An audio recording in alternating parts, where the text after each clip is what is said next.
ప్రభుత్వం స్పందించడం లేదనే కదా నేను చెప్పేది. ప్రభుత్వం అంతా ఫోటోలకు పరిమితం అవుతా ఉంది. చంద్రబాబు నాయుడు అనే వ్యక్తి టోటల్గా డ్రామా ఆర్టిస్ట్ అయిపోయినాడు. మామూలుగా పవన్ కళ్యాణ్ సినిమా స్టారు, కానీ ఇక్కడ కాదు. పాపం ఆయన కొత్తగా వచ్చాడు, పాపం ఆయనకి ఏం తెలిసినట్టు లేదు. కానీ చంద్రబాబు నాయుడు పవన్ కళ్యాణ్ మించిపోయినాడు. ఆయన సినిమా ఆర్టిస్ట్ అయితే ఈయన డ్రామా ఆర్టిస్ట్. గత ప్రభుత్వ నిర్లక్ష్యం వల్ల ఏలేరు ఆధునీకరణ చేశారు. రీటెండరింగ్ పేరుతో నిధులు ప్రకటించినప్పటికీ ఎక్కడ కూడా నిధులు ఇవ్వలేదని ఆరోపిస్తున్నారు. పేరేం పేరున్నా? అదే ప్రకాష్ నేను చెప్పేది. కనీసం మా హయాంలో 2000 వాళ్ళు Chandrababu Naidu already revise estimate చేసినాడు స్వామి 295 కోట్ల రూపాయలకు. అది ఉంది, జరుగుతూ ఉంది. మే హయాంలో దాన్ని వేగం ఎందుకు పెంచలేకపోయాము అని అంటే నిండుగా రిజర్వాయర్లు ఉన్నాయి. మోడర్నైజేషన్ ఆఫ్ కెనాల్ చేయాలి అని అంటే క్రాప్ హాలిడే ప్రకటించాలి. నిండు కుండల రిజర్వాయర్ ఉన్నప్పుడు ఎందుకులే హాలిడే ప్రకటించడం ఎందుకు? 14,000 క్యూసెక్స్ ఫ్లో అయ్యే కెనాల్లో కనీసం 10,000 అన్న పోతూ ఉన్నాయి కదా. పెద్ద నష్టం ఏం లేదులే, రెగ్యులేట్ చేసుకుంటూ పోతూ ఉంటే పెద్ద నష్టం ఉండదు. కరువు వచ్చినప్పుడు ఇంకోటి వచ్చినప్పుడు దీని గురించి హ్యాండిల్ చేయొచ్చులే అని కొద్దిగా మనం కూడా రైతుల పక్షాన రైతులకు నష్టం జరగకూడదు, క్రాప్ హాలిడే వేస్ట్ కాకూడదు, వాళ్ళకు క్రాప్ హాలిడే ఇచ్చి వాళ్ళకి ఇబ్బంది కడగకూడదు అని చెప్పి కొద్ది గొప్ప అనుకున్నంత వేగంగా చేయకపోవచ్చు. కానీ చంద్రబాబు నాయుడు హయాంలో ఎందుకు చేయలేదని అడుగుతా ఉన్నా. ఇదే 295 కోట్ల రూపాయలకి ఎస్టిమేట్లు పెంచింది చంద్రబాబే కదా. 2015 ఏప్రిల్లోనే పెంచాడు కదా. మనం పెంచినప్పుడు తన హయాంలో తనకు 2015 నుంచి 4 ఏళ్ళు తన అధికారంలో ఉంది. 4 ఏళ్ళు కరువే, రైతులకు ఈ రిజర్వాయర్లో నీళ్లు లేవు, రైతులకు పంట ఆయన క్రాప్ హాలిడే ఈకపోయినా క్రాప్ హాలిడేనే. మరి ఎందుకు మోడర్నైజేషన్ చేయలేదు?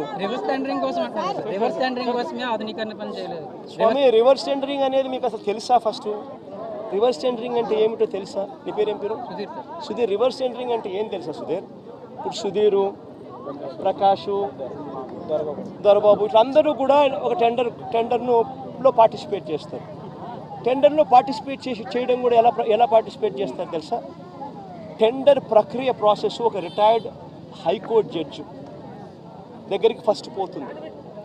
రిటైర్డ్ హైకోర్టు జడ్జి ఆధ్వర్యంలో టెండర్ ప్రక్రియను ఆన్లైన్లో పెడతారు. పెట్టి నీ పేరేం పేరు? సాంబుడా. నీ పేరేం పేరు?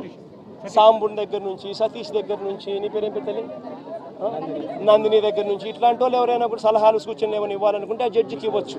ఆన్లైన్లోనే ఇస్తాడు. ఇచ్చిన తర్వాత మీ అందరి సూచనలు సలహాలు తీసుకున్న తర్వాత నియమ నిబంధనలు ఆయన ఫైనలైజ్ చేస్తాడు. ఆయన ఫైనలైజ్ చేసిన నియమ నిబంధనలు జ్యుడిషియల్ ప్రివ్యూ కమిషన్ అంటారు. జ్యుడిషియల్ ప్రివ్యూకి పంపించిన తర్వాత 100 కోట్ల రూపాయలు దాటిన ప్రతి టెండర్ను ఒక విప్లవాత్మక మార్పు చేసాం. టెండర్ల ప్రక్రియలో ఒక రెవల్యూషన్ తీసుకొచ్చాం. హైకోర్టు గవర్నమెంట్ పరిధిలో నుంచి దాన్ని తీసేసి హైకోర్టు రిటైర్డ్ జడ్జి చేతిలో పెట్టాం. ఆయన ఆన్లైన్లో పెట్టి మీలాంటి వాళ్ళు ఎవరైనా కూడా అభ్యంతరాలు చెప్తే అభ్యంతరాలు కూడా తెలుసుకొని ఆయన ఫైనలైజ్ చేస్తాడు టెండర్ల ప్రక్రియలో నామ్స్. ఆ టెండర్ల ప్రక్రియలో ఆయన ఫైనలైజ్ చేసిన నామ్స్ను ఆయన చేసిన తర్వాత డిపార్ట్మెంట్ టెండర్కి పిలుస్తుంది.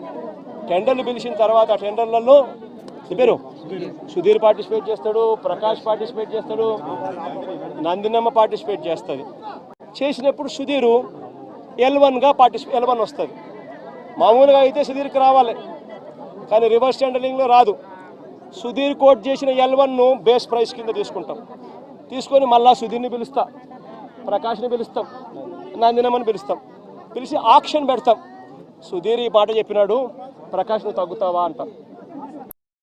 తగ్గుతాను, ఇంత 10 రూపాయలు నేను అప్పుడు పొరపాటు నేను ఇంకా తగ్గిస్తాను, నాకు వచ్చే అవకాశం ఉంది కాబట్టి నేను సుధీర్తో కాంపిటీషన్లోకి వస్తాను.